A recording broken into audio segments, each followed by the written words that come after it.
Donc, la deuxième partie, en fait, c'est l'articulation un peu entre le court terme et le long terme, ce que Neji a déjà introduit. Donc, voilà, donc à la fois essayer un peu de répondre à la première critique qui est valable, qui est de dire les mesures de court terme sont des mesurettes, en gros. Elles n'ont pas suffisamment d'ampleur pour changer les choses.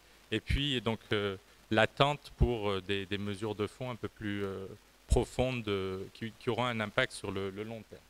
Alors, première réponse qui correspond vraiment à une réflexion qu'on a eue et un souci dans la sélection des mesures. Donc, sur les mesures de court terme, on l'a mis sur le site, mais en gros, on veut des choses qui soient efficaces, qui aient, disons, un impact réel sur les gens, donc qui ne soient pas de portée limitée. Le deuxième élément, c'est qu'il faut que ça n'entraîne pas de grands changements institutionnels qui demandent aussi des délais, des cycles longs. Donc ce sont des choses qui sont plus du ressort de lever des blocages que l'on ressent. Et le troisième élément, c'est d'éviter un peu les sujets polémiques et sensibles pour les laisser justement à la réflexion de long terme institutionnelle pour pouvoir avoir le temps de poser un petit peu les schémas et l'approche. Donc essayer de trouver dans tous ces domaines, en fait les différents domaines que l'on couvre, des mesures qui vont améliorer directement le quotidien et on pense que c'est très important et que ça manque.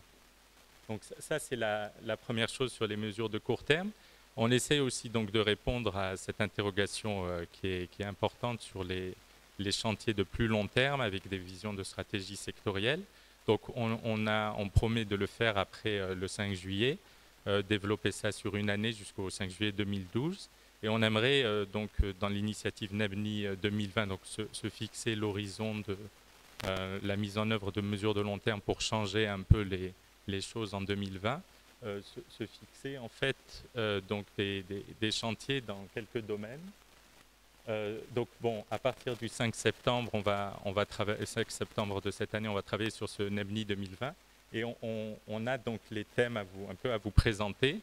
Donc le choix de ces thèmes, c'est des domaines où on pense qu'à l'heure actuelle, il y a une attente en fait des gens pour une vision, pour disons une stratégie et qu'elle n'est pas véritablement présente aujourd'hui. Donc on considère qu'il y a des secteurs aujourd'hui où où il y a eu un travail qui a été fait. Si on prend par exemple le domaine de l'agriculture, c'est un secteur où il y a eu une réflexion sur une approche, une vision, une stratégie qui peut se dérouler.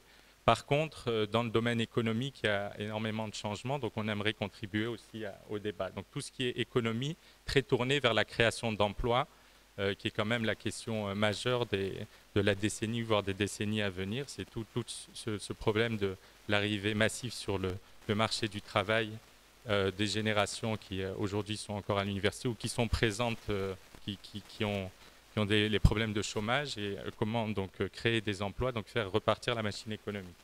Donc il y aura un chantier là-dessus. Il y a une demande pressante, on ne l'avait pas mis au départ, une demande pressante sur l'organisation de la justice.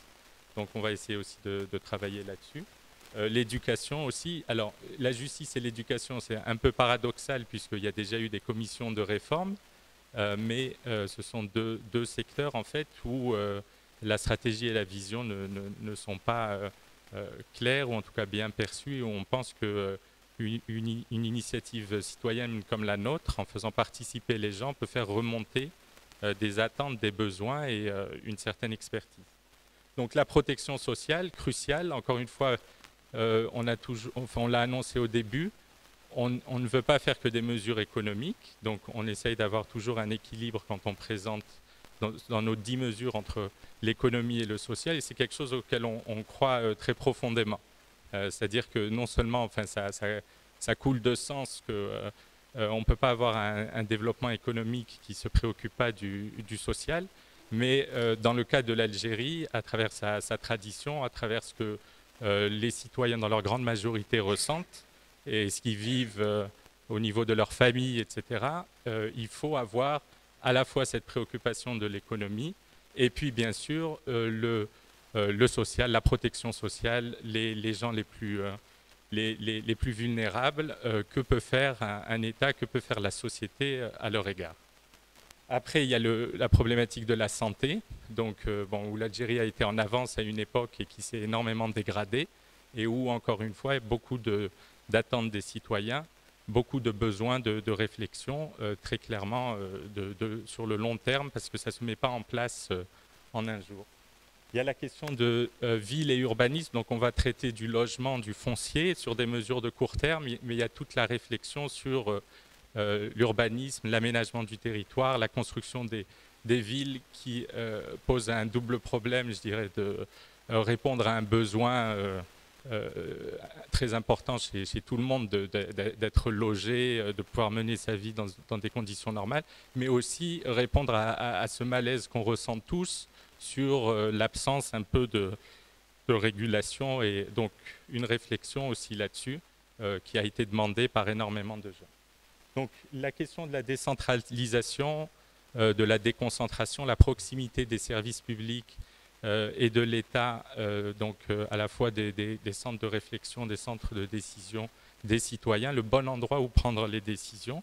Ça aussi, c'est un élément qui est très important, où les gens, finalement, parlent de l'excès de centralisation au niveau de la capitale, la difficulté pour eux de se faire entendre et de faire ressortir les besoins locaux.